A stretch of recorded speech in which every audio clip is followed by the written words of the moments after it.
Tomasino here to let you know Tomasino's is open Monday through Saturday with lunch served 11:30 a.m. to 4 p.m. and dinner from 4 p.m. to closing.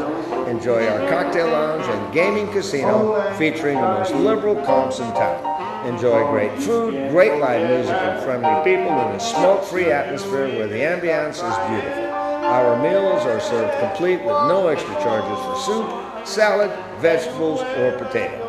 Every night is ladies and gentlemen night from 6 p.m. to 9 p.m. Well drinks and draft beer is just $1.50 and house wine is only $2 at the main bar only. Monday night is date night for couples with half-price bottles of wine from our select list. Thursday night is family night when kids 10 and under eat free from our kids menu with limit of 2 kids per adult meal. There's no dress code and never a cover charge in the most beautiful restaurant and nightclub in Southern Nevada. See you at Tomasino's.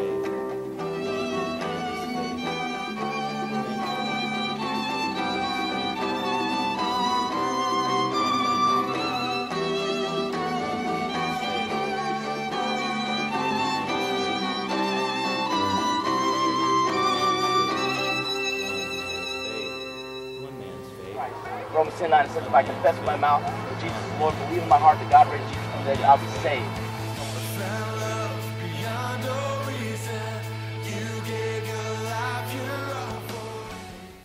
Hello, Pahrump. How are you today? Welcome to One Man's Faith. It's always a privilege of mine to be over here in this fair city of Pahrump with all of you. You know, things are going kind of not so good in America right now, and we as Christians want to love America, but at the same time we're looking at it and we're thinking, oh dear, is this what's really happening? So we're going to have to take that veil off of our eyes if we're living in a dream world, because America needs prayer, and we'd like to know whether or not America is abandoned by God. So we're going to have a clip for you today, and it's by John MacArthur, and you know who he is, and he's a wonderful, wonderful teacher, and he's going to talk to us about America being abandoned by God. Is it or isn't it? And if it is, what do we do about it? So we're going to look at that clip, and then we'll talk about it just a little bit after it's over. Now, it's going to take almost this whole segment, so settle in and don't go running off, because this is what we're going to show today. So let's take a look at that clip.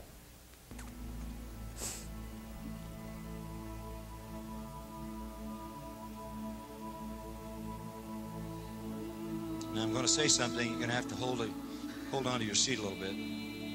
I'm convinced, beyond doubt, that in the same sense, God has abandoned America.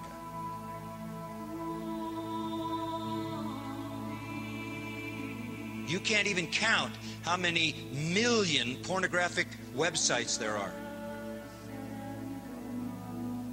When a society is abandoned by God, it operates out of its own perverse sexual passion without restraint. So the first thing that you look for in a society, if you're trying to discern whether God has abandoned that society, is whether or not that society has gone through a sexual revolution so that illicit sex, adultery, every form of immorality is accepted as normal in that society. And we're there. You know a society has been abandoned by God when it celebrates lesbian sex. Unnatural, unthinkable. So you follow a sexual revolution with a homosexual revolution.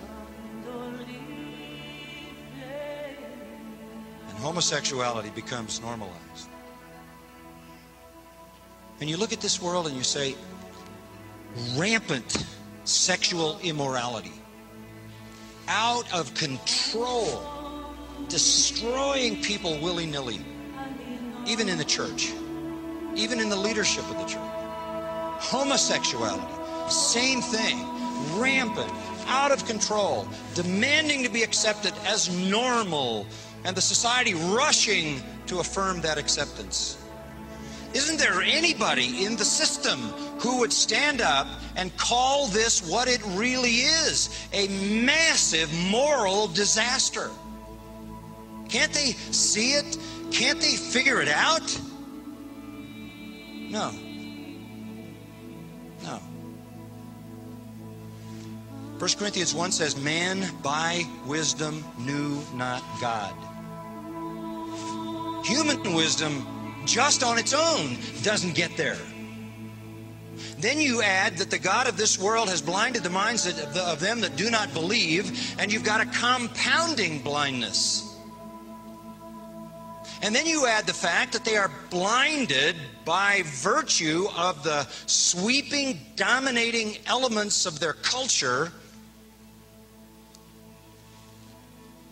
And you're just not going to get anybody to rise up and take that position and have people rally around it. You're going to have candidates running for president who were having an affair while their wife was in chemotherapy. You're going to have more people in leadership in the country outing themselves as homosexuals. If you think you've seen a lot of that, you haven't seen any of it yet. As it becomes more and more accepted. Always about truth. Always. From the garden, it started out as a war of truth, right? God says, you eat the fruit, you'll die. Satan says, no, you won't. You shall not surely die. There it is. Adam and Eve believed. Satan thought God was lying to him. That started the truth war. It's going on today. It's always about the truth. Simple.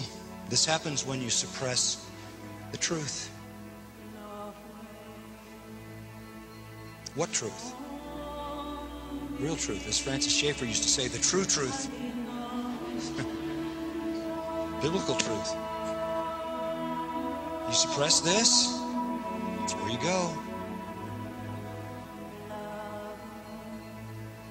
Take the Word of God out of the place of its supremacy, and you suppress the truth. Deny that it's true, deny its veracity, deny its authenticity, deny its inerrancy, deny its inspiration, deny its sufficiency, deny its clarity. That's the latest one. That nobody really knows what the Bible means anyway. It's a wonderful book. We believe God gave it to us, but we have no idea what it means. That's convenient.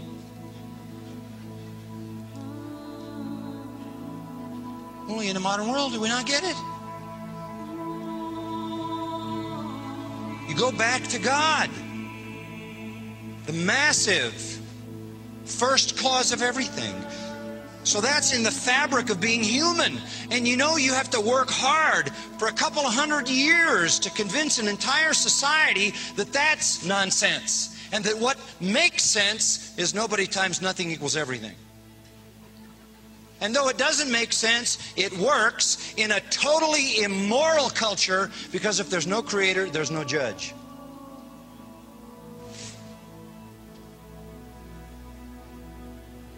So reason is the first thing that shows you God. The second thing is morality, which is built into the fabric of all of us and has to again be cultivated to the point where you've got a society of people whose reason doesn't need God and whose sense of morality has been totally perverted. Here we are. Here we are. Even though they knew God.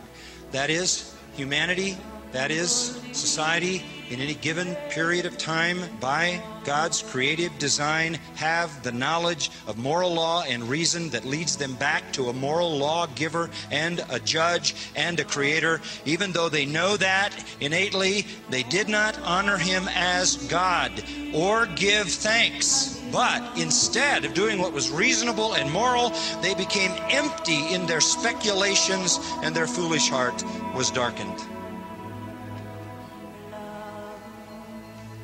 And the bottom line is that they don't like the God their reason leads them to, and they don't like the God that their innate sense of what is right and wrong leads them to. And so they abandon that God, and the lights go out. God only wants one thing out of a nation. Listen. and believe this book. There's only one solution, and that's the truth.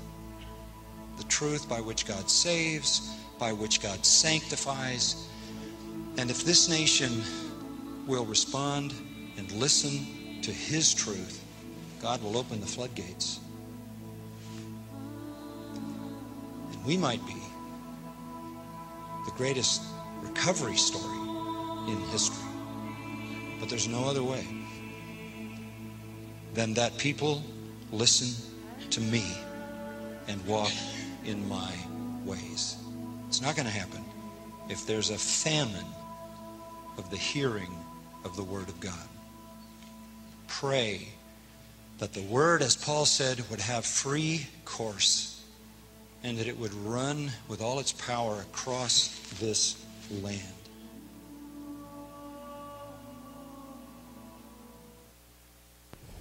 Yikes. Well, you know, it's true. Everything that the preacher said is true.